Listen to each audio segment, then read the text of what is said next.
Bapak-bapak, ibu-ibu yang dimuliakan Allah, acara selanjutnya yaitu pengajian inti. Untuk itu kepada panjenenganipun Ustadz Haji Reno Anugrah Pratama, MPD, waktu dan tempat kami haturkan secukupnya. Sumangga. Nah, hari ini Bapak Ibu semua, saya akan berbagi sharing.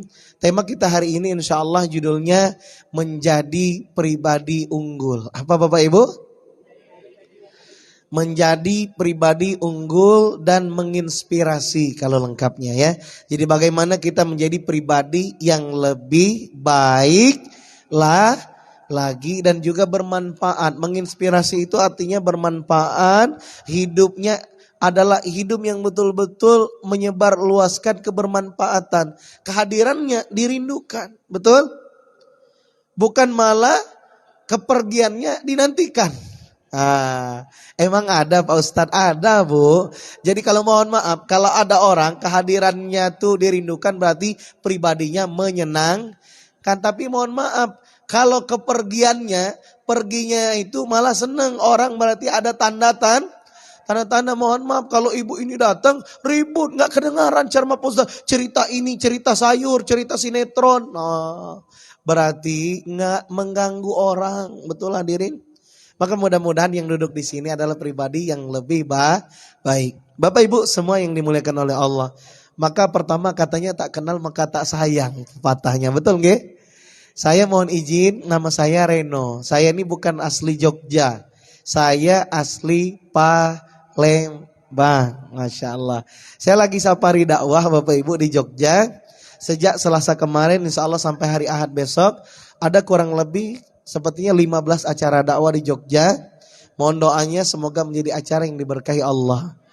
Berbagi manfaat, menjadi dicintai oleh Allah semua. Amin ya rabbal. Tapi saya tidak asing, tadi udah cerita sedikit dengan Ustadz. Saya dulu S1-nya juga di sini Bu ya. S1-nya di UIN Sunan Kalijaga Jogja. Dan juga S1-nya di Sekolah Tinggi Agama Islam Masjid Suhada Yogyakarta. Masya Allah, tahu ya Bapak Ibu ya? Insya Allah dua-duanya kampusnya terkenal, senior semua kampus itu ya. Alhamdulillah. Nah kemarin saya tuh pulang Bu 2020 ketika Mak Corona datang ya. Mak Corona apa Corona? Karena kalau 2019 Corona, kalau 2020 sudah maknya yang datang kan. Makanya dipanggil Mak Corona. Saya pulang 2020, check out balik dari Jogja. Saya berpikir ya Allah ya sudahlah. Sepertinya dunia ini sudah mendekati kiamat waktu itu ya. Karena pengajian gak boleh. Semua gak boleh. Silaturahim kemana harus pakai apa namanya Bu? Nyiapin hand sanitizer. Semua. Saya pikir ini dunia kayaknya udah mau kiamat. Waktu itu saya masih bujang kan. Akhirnya sudahlah saya balik ke Palembang, minimal saya nikah dulu kan ya. Masya Allah. Akhirnya Pak, Masya Allah. Gak sampai 3 minggu saya sudah akad nikah ketemu istri. Alhamdulillah. Alhamdulillah. Minimal menyempurnakan sunnah Nabi Muhammad, menikah adalah sunnah Nabi Muhammad. Maka yang untuk jomblo, jangan jomblo, menikah dong, betul? Maka mudah-mudahan pernikahan kita semua sakinah mawaddah warahmah. Amin ya rabbal. Bapak Ibu semua yang dicinta oleh Allah, masuk ke topik hari ini menjadi pribadi unggul, pribadi yang lebih baik. Bagaimana sebetulnya judul ini Bapak Ibu ada latar belakang. Sebenarnya waktu itu di salah satu bulan Ramadan ya, waktu sekitar 2016-an. Jadi judul menjadi pribadi unggul ini Bapak Ibu adalah salah satu judul karya saya sebenarnya. Judul karya saya, buku yang saya tulis 1 bulan full di bulan suci Ramadan. Judulnya menjadi pribadi unggul dan menginspirasi. Ini ada bukunya, tapi saya mohon maaf bukunya udah habis ya. Karena kemarin keliling Jogja orang pada berebut bukunya, Masya Allah ya. Orang Jogja ini ternyata semangat baca buku ya, Masya Allah. Sampai orang tua pun berebut baca buku, Masya Allah. Nah luar biasa, artinya apa? Orang Jogja ini Bapak Ibu, kalau di Palembang nanti Bapak Ibu kedengar apa kosakata omongan yang paling terkenal, kota Jogja ini kota pelajar. Maka ini ternyata fakta bukan bohong. Sampai di mana-mana pengajian tumpah ruah, betul? Bukan hanya karena ustadznya yang famous, terkenal, bukan.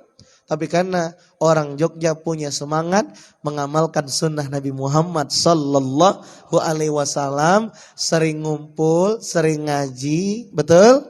Sing penting ngumpul, dan tapi jangan sekedar ngumpul, tapi ngumpul sama-sama mengingat Allah, la ilaha illallah. Nah, maka Bapak Ibu semua, waktu itu ketika di bulan Ramadan 2016-an saya merenung 1 bulan full. Kenapa saya ciptain karya menjadi pribadi unggul menginspirasi? Karena betapa banyak, mohon maaf kalau kita mungkin Ramadan, ini kan sebentar lagi Ramadan, betul? Biasanya Pak Kiai, Pak Ustadz, Ustazah sering menjelaskan satu hadis sahih yang sangat terkenal.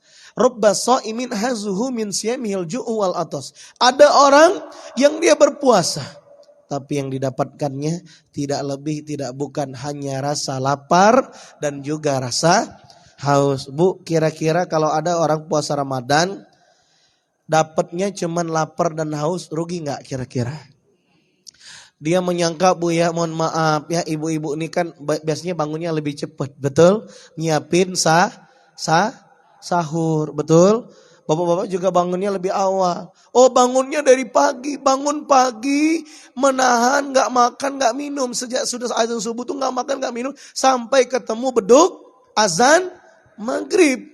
Disangkanya banyak pahala, ternyata dalam pandangan Allah tidak lebih tidak bukan kamu cuman dapat lapar, cuman dapat haus. Sedih nggak Bu kira-kira? Sedih nggak? Sedih. Kenapa? Oh, ternyata kata ulama, siapa orang yang seperti itu? Orang yang puasanya jalan tapi maksiatnya tetap jalan. Maksiat jalan tapi kegiatan ibadah juga jalan. Oh, kalau lagi di masjid, zikirnya Masya Allah sampai meneteskan air mata. La ilaha illallah. Oh, zikirnya sangat khusyuk, betul?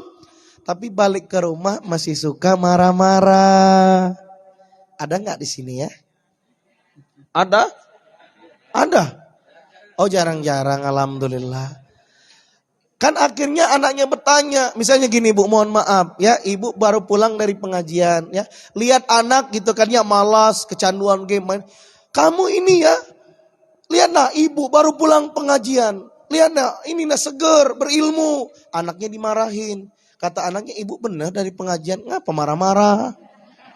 Bukannya, oh Pak Ustadz tadi ngajarin marah-marah Bu ya. Nah, astagfirullah.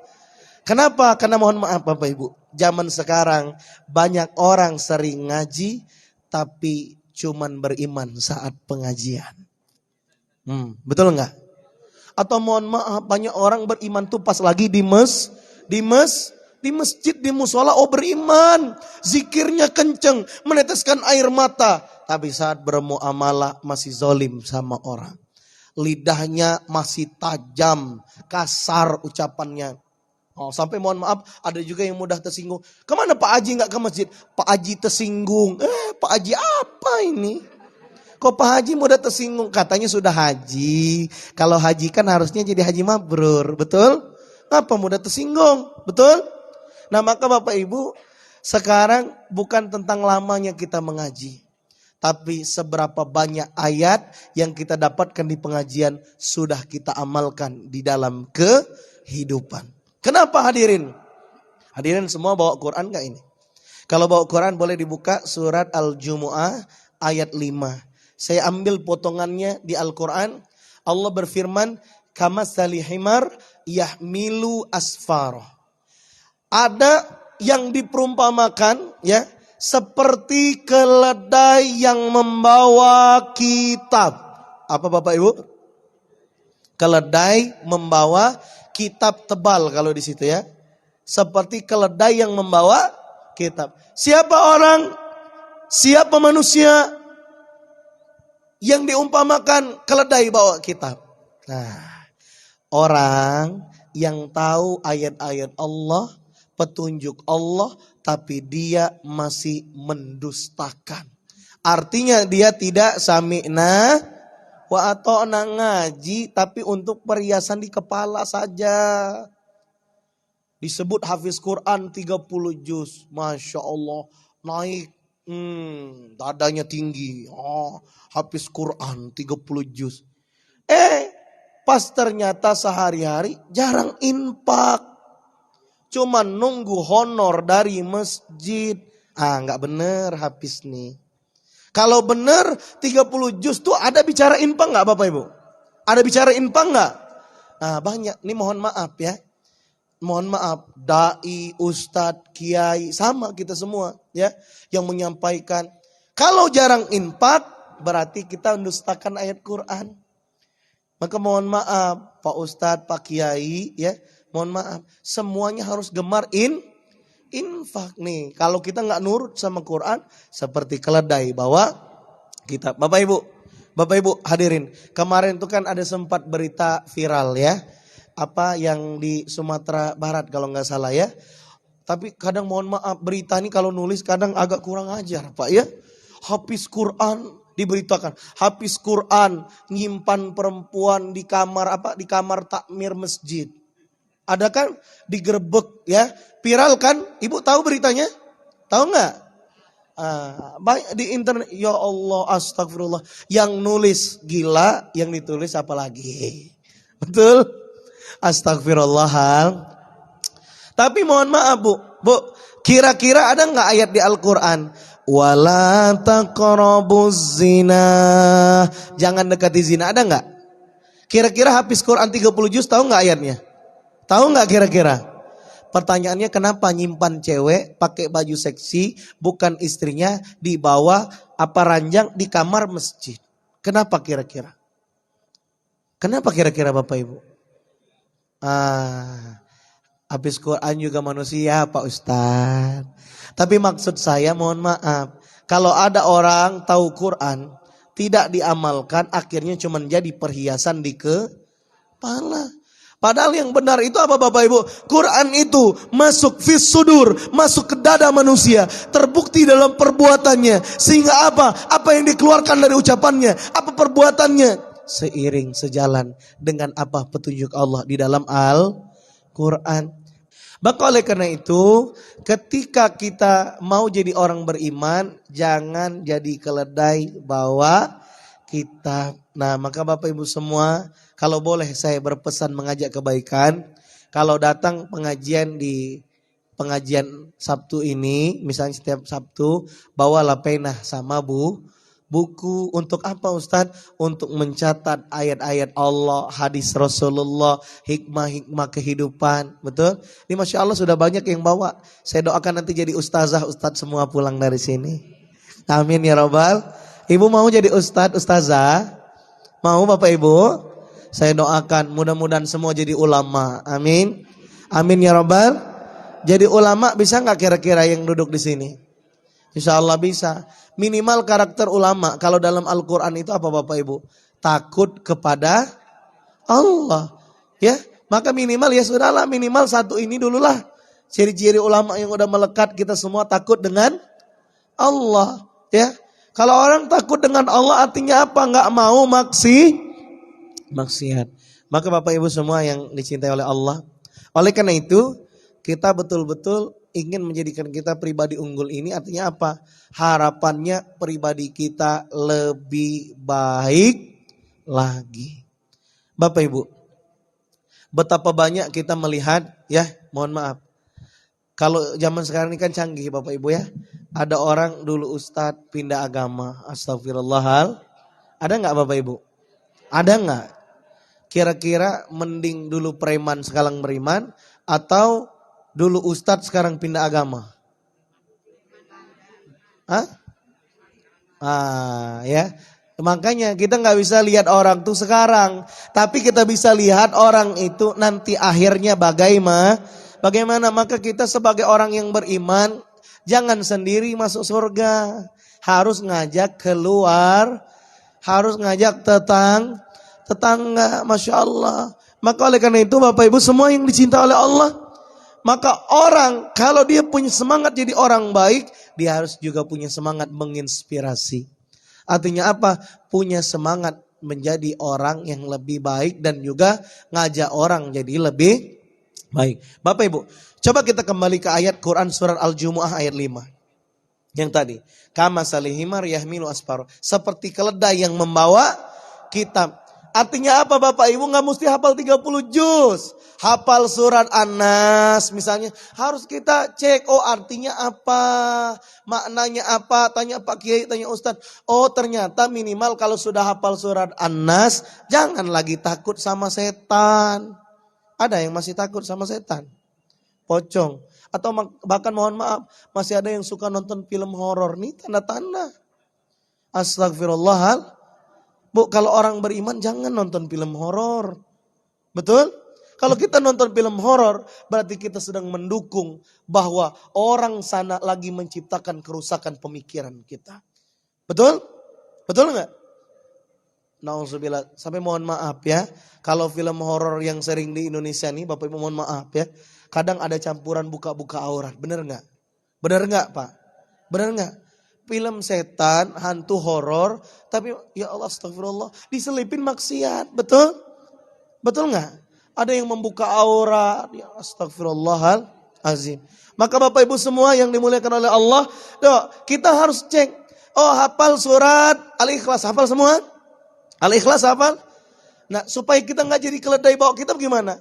Oh jangan berharap sama manusia, berharap hanya kepada Allah. Apalagi ini mohon maaf, menjelang pileg, apalagi pilpres, jangan sampai kita nerima serangan pajar. Pilihan kita digadaikan cuman karena uang 100.000, 200.000, 300.000, paling kenceng 500.000.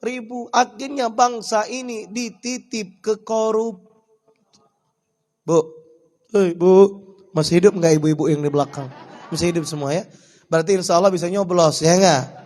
Tapi nyoblosnya jangan yang udah nyogok, setuju? Jadi gimana? Kita semua harus punya peran. Saat ada orang tim kampanye datang ke rumah, misalnya dia bawa duit, Chan, Pak tolong sekeluarga pilih. Tidak. Dibawakannya duit 200. Katakan? Tidak. 500? Tidak. 1.000.000? Tidak. Kirain pikir-pikir dulu kan? 1.000.000? Ntar dulu pikir dulu, tanya Pak Kiai dulu. Nah, enggak, mau 1.000.000, 2.000.000, tolak. Bilang ke orang tim kampanye datang, misal ada tim 1.000.000, enggak, tidak. Bilang apa? Kami tidak akan memilih kamu, caleg kamu, partai kamu. Saya orang kaya, suami saya sudah punya duit 1 koper. Nah, buka gitu. Nah, betul? Betul? Ah, Masya Allah, takbir. Takbir. Artinya apa Pak? Jangan pilih orang yang nyogok. Karena kata Nabi yang nyogok, yang disogok, perantara sogok menyogok masuk neraka. Nauzubillahimin. Ini Pak mohon maaf, muncul juga ajaran sesat ya. Ada kan ajaran sesat, Ustaz, ambil aja duitnya dari ini, ambil dari ini, ambil dari, pilih yang lain. Astagfirullahalazim. Ini lebih sesat. Sesatnya 3 kuadrat. Nggak boleh. Betul? Itu namanya nipu orang. Tadi sogok lah diambil pula, nipu orang lah digarap pula. Astagfirullahalazim. Dosanya berlapis. Tapi yang benar itu tolak. Bapak Ibu, ketika kita hidup, maka ikut semua petunjuk Allah ya. Milih pemimpin, nanya petunjuk Allah. Betul? Ada nggak petunjuk Allah memilih pemimpin? Ada nggak Bu? Ada. Hadis Nabi ada. Maka gimana? Jangan asal nyoblos. Kenapa? Setiap yang kita coblos akan dimintai pertanggungjawaban di hadapan Allah. Maka benar, kalau setuju saya, kalau ada ulama itu bermusyawarah menentukan pemimpin. Tapi hati-hati milih ulama juga. Jangan sampai udah ada uang di bawah tangan, salaman di bawah meja ya gak? Akhirnya kebijakannya pesanan. Nah maka pilih ustadz-ustadz kita yang masih garis lurus lah ya. Minimal kalau di sini insya Allah asatiz kita ini insya Allah garis lurus semua kan. Maka sudahlah bismillah, saya milih presiden apa yang dipilih oleh ustadz. Gitu, betul? Sami'na wa ta'na. Jangan sampai kita pecah, ukhuwah kita pecah, betul? Bapak Ibu semua yang dicintai oleh Allah Subhanahu wa taala ya. Maka oleh karena itu mari kita menjadi pribadi yang lebih baik lagi. Setuju? Jangan jadi keledai bawa kitab. Boleh kalau yang bawa pena buku ditulis besar-besar di sini. Supaya apa di buku? Jangan jadi keledai bawa kitab. Artinya apa? Tahu ayat Quran tapi enggak diikuti. Ibu bapak mungkin hafal surat ini. A'udzubillahi minasyaitonirrajim. Wailul likulli humazatil lumazah alladzi.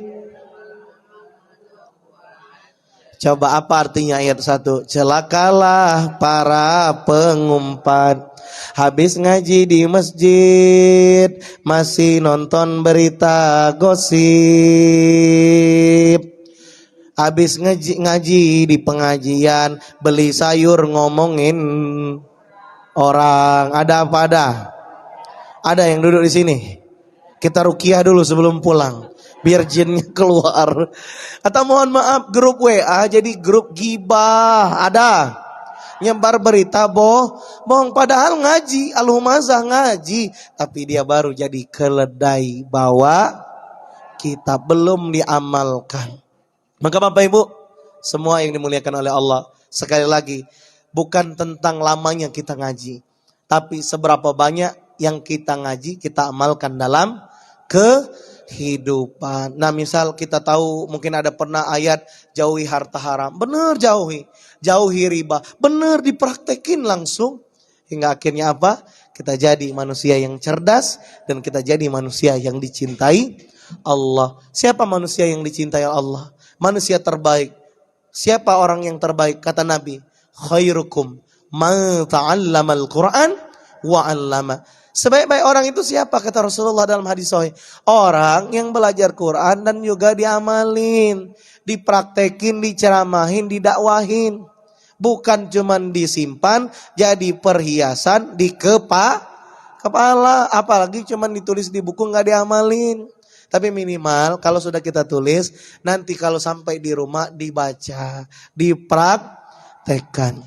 Bapak Ibu yang dicintai oleh Allah, maka saya berdoa dengan Allah, mudah-mudahan kita semua ya, terutama yang duduk di sini dimudahkan oleh Allah mengikuti sunnah Nabi Muhammad. Sunnah Nabi Muhammad itu apa Bu? Belajar. Dan mudah-mudahan tahun ini menjadi jalan kebaikan. Semoga semuanya bisa berziarah ke makam Nabi Muhammad Sallallahu Alaihi Wasallam di kota Madinah apa Mekah? Madinah, plus mudah-mudahan bisa umroh, bisa haji. Amin ya robbal.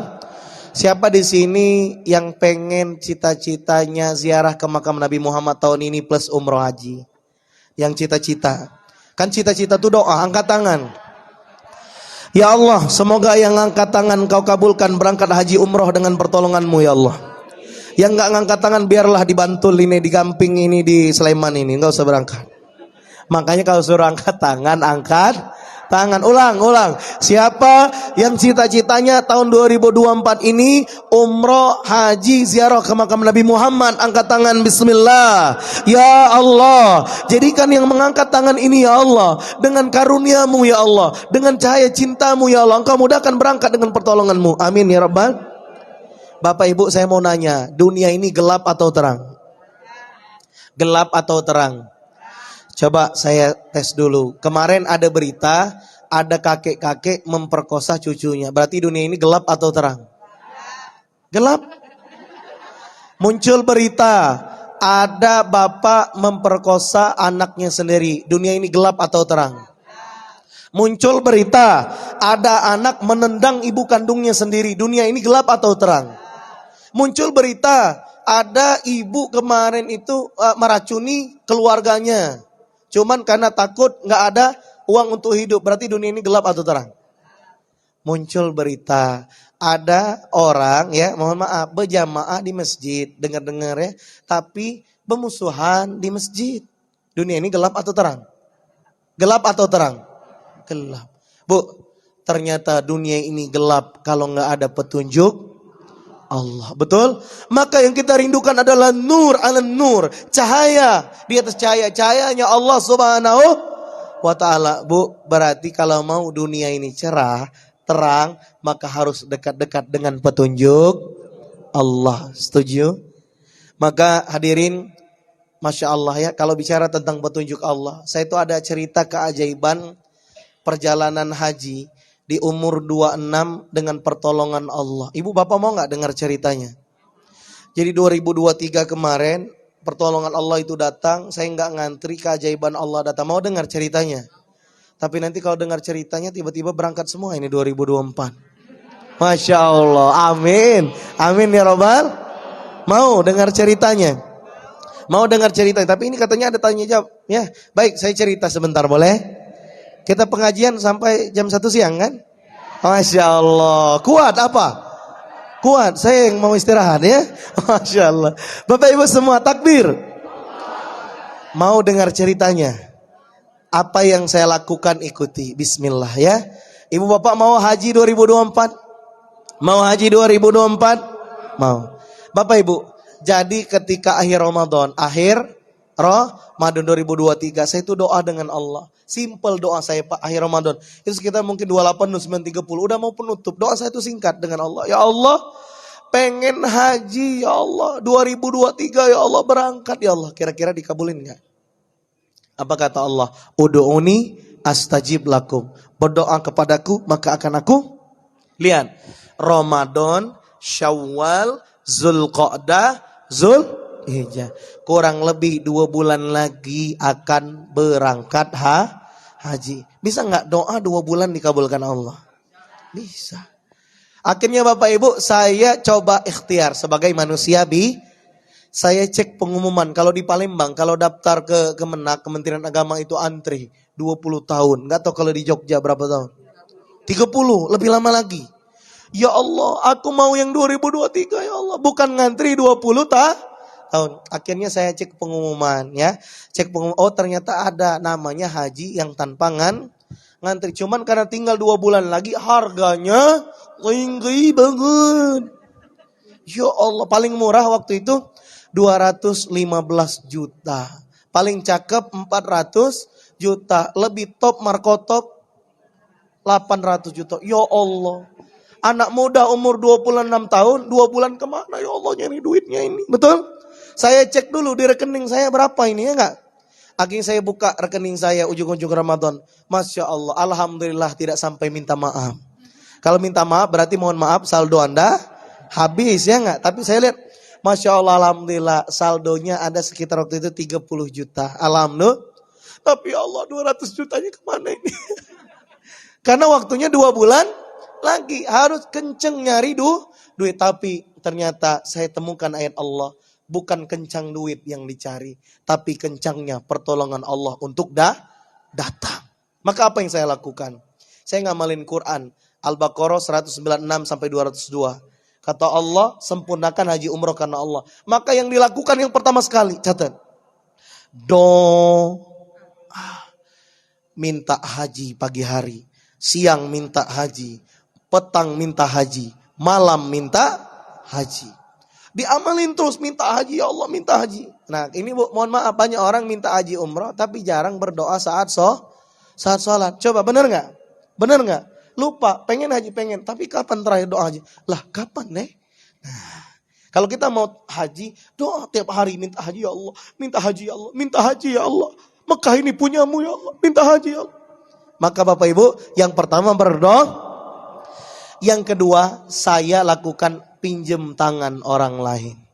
Nah, tangan siapa kira-kira? Orang tua. Saya kalau nelpon ayah saya, ibu saya, doanya simple. Ya, Bu, tolong doakan berangkat haji 2023. Nanti nelpon lagi. Oh, nelpon terus. Masya Allah. Cuman jangan lupa kirimin juga duitnya biar kenceng doanya ya enggak?